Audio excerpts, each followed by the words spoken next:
प्रिय विद्यार्थियों, आशरपुर एजुकेशन की ऑनलाइन क्लासेज में आपका स्वागत है। देखिए, आपको कोरोना काल में बहुत अधिक हेल्प यहाँ पे एजुकेशन के माध्यम से दी जा रही है। तो आपसे कृपया रिक्वेस्ट है कि प्रिय विद्यार्थियों, आप जो भी मैटर आपको दिया जाता है उसे क्लियर कर लें, अच्छी तरह से प्रिपेयर कर लें और इस वीडियो को अधिक से अधिक मात्रा में सब्सक्राइब करें।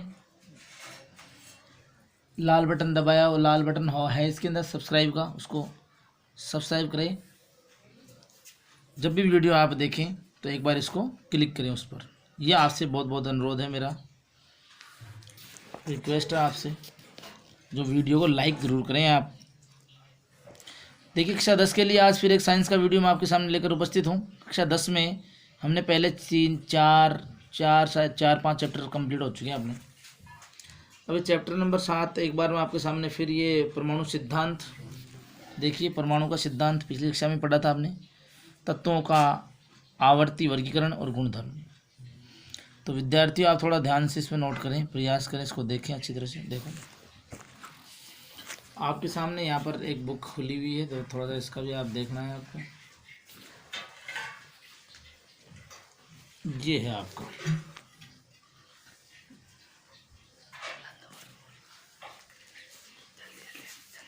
देखिए, पदार्थ के बारे में जानने के लिए मनुष्य बहुत ही प्राचीन काल से प्रयासरत रहा है। पदार्थ मतलब द्रव्य। कक्षा 9 में पढ़ा होगा आपने, द्रव्य कहते हैं इसको, पदार्थ को द्रव्य है। तो पदार्थों के सूक्ष्म रूप से के बारे में भारतीय यूनानी दार्शनिक से पहले लगभग 500 वर्ष पूर्व जानकारी प्रकटित हुई है। प्राचीन भारतीय दार्शनिक महर्षि कणाद ने कहा था कि जो परमाणु है ना, वो कणों से मिलकर बना होता है। छोटे छोटे कणों से मिलकर परमाणु बना होता है और ये कह रहा है लगातार उसको विभाजित किया जाए तो अंत में वह जो सूक्ष्म कण होता है वो परमाणु कहलाता है। तो यह आप थोड़ा पढ़ चुके हैं और देख लें आप इसके अंदर। लगभग सभी जो है ग्रीक दार्शनिक डेमोक्रिटस और ल्यूपिसियस, कक्षा 9 में भी आया था। डेमोक्रिटस एवं ल्यूपिसियस ने सूक्ष्मतम अविभाज्य कणों को एटॉम कहा था। एटॉम यानी परमाणु कहा था। तो ये जो डेमोक्रिटस और ल्यूपिसियस है, इन्होंने भी सूक्ष्म कण को परमाणु कहा था। महर्षि कणाद ने परमाणु कहा था। तो इससे आप अनभिज्ञ नहीं हो, आपको पता है इसके बारे में। अविभाज्य कण है, इसे और अधिक विभाजित नहीं किया जा सकता। यानी पदार्थ का वह सूक्ष्म कण है जिससे और अधिक विभाजित नहीं किया जा सकता है, परमाणु कहलाता है, एटॉम कहलाता है। ओके, अब देखिए जी आगे विद्यार्थियों, यहाँ पर डाल्टन ने एक परमाणु सिद्धांत दिया था 18वीं शताब्दी के अंत में। कई महत्वपूर्ण नियमों का प्रतिपादन किया था इन्होंने। 1808 ईस्वी में जॉन डाल्टन ने स्कूल में अध्यापक के रूप में कार्य किया था। परमाणु सिद्धांत की व्याख्या की थी और इन्होंने रासायनिक संयोजन का नियम, द्रव्यमान संरक्षण का नियम, निश्चित अनुपात का नियम। द्रव्यमान संरक्षण का नियम समझ गए आप कि न तो द्रव्यमान की क्षति की जाती है, न ही द्रव्यमान की उत्पत्ति की जा सकती है। निश्चित अनुपात का नियम किसी यौगिक को बनाने के लिए, किसी मिश्रण को बनाने, किसी यौगिक को बनाने के लिए तत्वों का निश्चित अनुपात में मिश्रण किया जाता है। निश्चित, जैसे हाइड्रोजन 1:8 में बनाया जाता है हाइड्रोजन। तो इसी प्रकार जैसे अमोनिया NH3 है आपका 14:3 में बनाया जाता है। कक्षा 9 में आपको थोड़ा सा जानकारी इसकी थी, ठीक है। डाल्टन का परमाणु सिद्धांत था। डाल्टन ने सिद्धांत दिए थे रासायनिक यौगिक संयोजन का सिद्धांत, द्रव्यमान सिद्धांत, निश्चित अनुपात के नियमों के आधार पर सिद्धांत। अंडरलाइन करते जाएंगे, आपको ये सिद्धांत दिया हुआ था।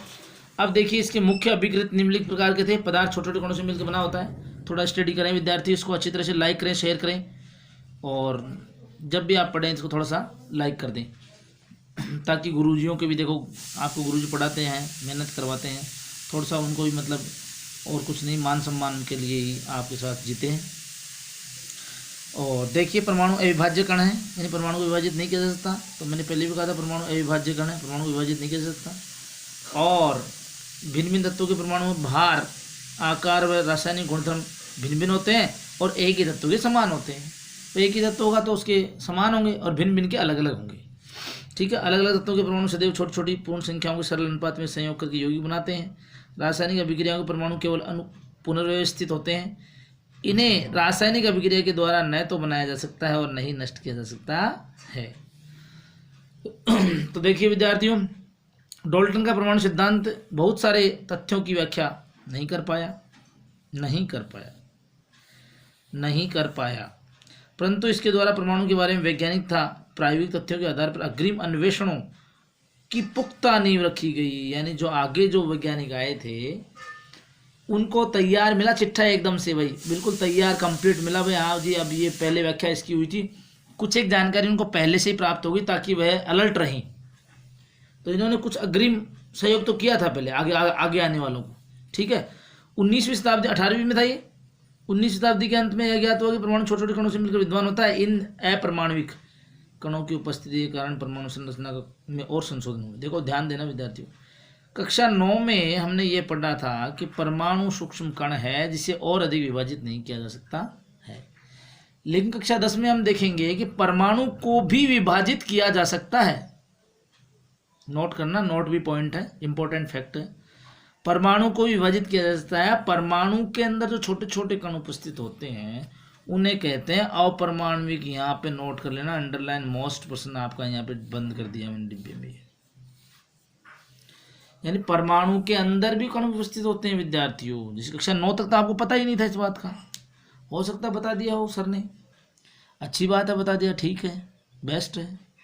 लेकिन कक्षा 10 में हम सीखेंगे कि भाई पता करेंगे कि परमाणु जो सूक्ष्म कण है जिसे विभाजित नहीं किया, उससे भी विभाजित किया जा सकता है, उसके भी छोटे छोटे कण होते हैं, उसे हम कहते हैं अपरमाणु। क्या कहते हैं? अपरमाणु। अब इसमें क्या है, इनकी कणों की उपस्थिति, कहाँ ये रहते हैं कहाँ नहीं रहते हैं, इसके बारे में संशोधन हुएगे। थॉमसन का परमाणु मॉडल, जे थॉमसन देखो एक, और ये था आपका ना, हाँ जी। अब तक इलेक्ट्रॉन व प्रोटॉन की खोज हो चुकी है। देखो प्रोटॉन की खोज गोल्डस्टीन ने की थी, इलेक्ट्रॉन की खोज जो है ना जे थॉमसन ने की थी। ध्यान रखना, इलेक्ट्रॉन की खोज जे थॉमसन, थॉमसन भी कहते हैं, थॉमसन भी कहते हैं। प्रोटॉन की खोज गोल्डस्टीन ने की थी। खोज हो चुकी है। परमाणु इन इलेक्ट्रॉन और प्रोटॉन की आंतरिक संरचना को समझने के लिए मॉडल विकसित किए गए। परमाणु संरचना संबंधी पहला मॉडल सन 1898 में जे थॉमसन ने प्रस्तुत किया था। ध्यान रखना, परमाणु संरचना संबंधी पहला मॉडल किसने तैयार किया था और कब तैयार किया था?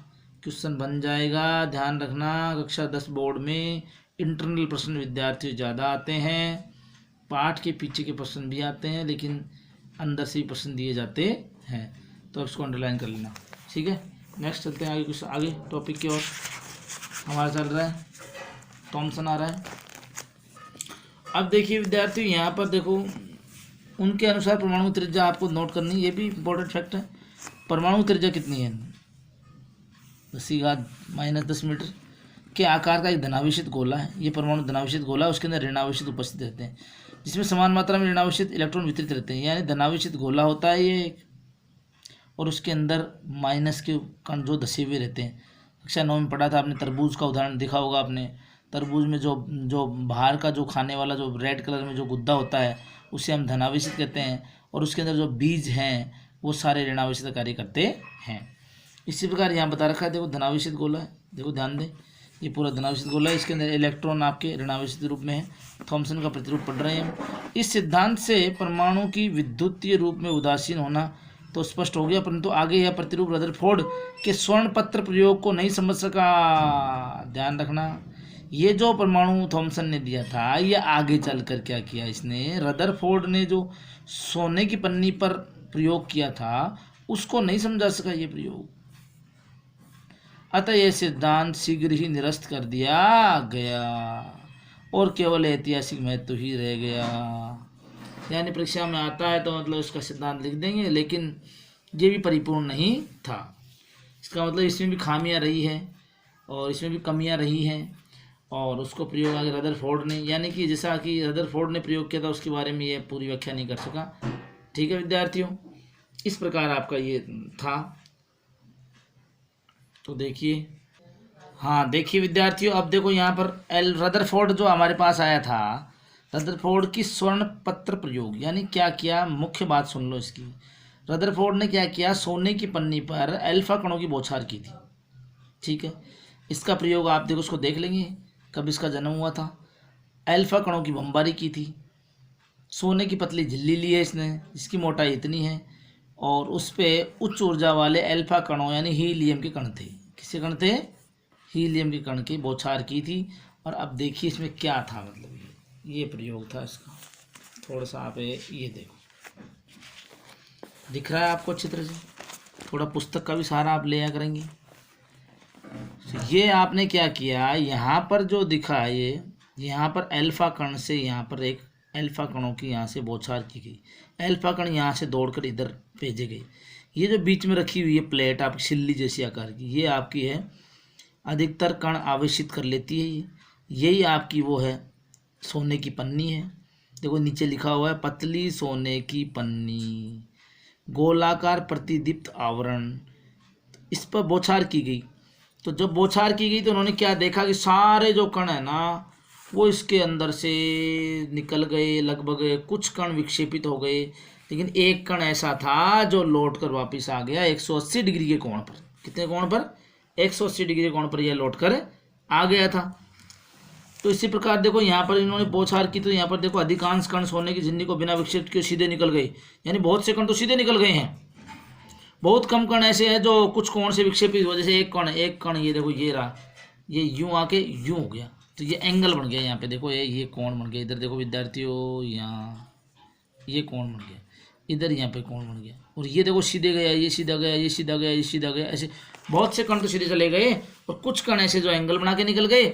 और 20,000 अल्फा कणों में से एक कण ऐसा था जो 180 डिग्री पर, बताया था मैंने आपको, 180 डिग्री पर विक्षेपित हो गया। यानी जाकर यूं जाकर वापिस आ गया, रिटर्न।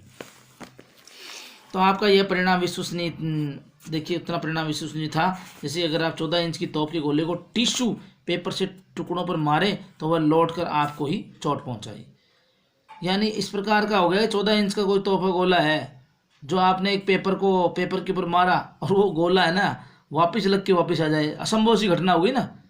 तो इस प्रकार से वह लौट कर आपके पास ही पहुँच जाए। तो ये एक अविश्वसनीय था, यानी विश्वास नहीं हो रहा इसके ऊपर कि एक कण, सारे कण निकल गए, वो कण लौट कर आ गया। ठीक है ना। तो इसमें क्या होता है, इसकी भी कुछ कहानियाँ रही, इसमें निष्कर्ष निकाले गए हैं, इनको आप पढ़ना पड़ेगा आपको निष्कर्ष। ये कह रहा है कुछ कण इसके अंदर कुछ भाग खोखला था, आवेशहीन था, अल्फा कण सीधे ही निकल जाते हैं, कुछ अल्फा कण विक्षेपित हो जाते हैं, इसलिए निश्चित कक्षा में उनका प्रबल प्रतिकर्षण बल लगा होगा। तो इस प्रकार यह भी मॉडल जो है ना आपका, और उन्होंने कुछ उपरोक्त निष्कर्ष के आधार पर मॉडल प्रस्तुत किया। ये परमाणु का मॉडल था। तो देखो आपका इस प्रकार दिया था। रदरफोर्ड के मॉडल की कुछ कमियां भी रही है विद्यार्थियों, ये कमियां आपको देखनी है, देखो पढ़ लेना। यहाँ पर स्थायित्व नहीं कर सका, ये इलेक्ट्रॉन संरचना को स्पष्ट नहीं कर पाया। ये कह रहा वर्ताकार कक्षों में घूमता रहे तो उसकी ऊर्जा नष्ट हो जाएगी, ऊर्जा कम होती है। तो अगर ऊर्जा कम होगी तो वो गिर जाएगा नाभिक में, भाई गिरना चाहिए, गिर जाएगा। तो कैसे घूमता रहेगा, वो घूमता कैसे रहेगा? जबकि उसने कहा वह इलेक्ट्रॉन जो घूमता घूमता कैसे रहेगा? यानी ऊर्जा समाप्त तो होगी ना उसकी, तो ऊर्जा नष्ट होगी तो वो गिर जाना चाहिए। इस प्रकार यह व्याख्या नहीं कर सका। इसके बाद फिर दूसरा एक वैज्ञानिक आया था, नील्स बोर ने इसकी व्याख्या की है। तो ठीक है विद्यार्थियों, अब देखो मिलते हैं अगले वीडियो में। आप इसको वीडियो को लाइक करके जब भी पढ़ें तब यूट्यूब के माध्यम से इसे आप सब्सक्राइब ज़रूर करें। ठीक है विद्यार्थियों, बहुत बहुत धन्यवाद। मिलते हैं अगले वीडियो में।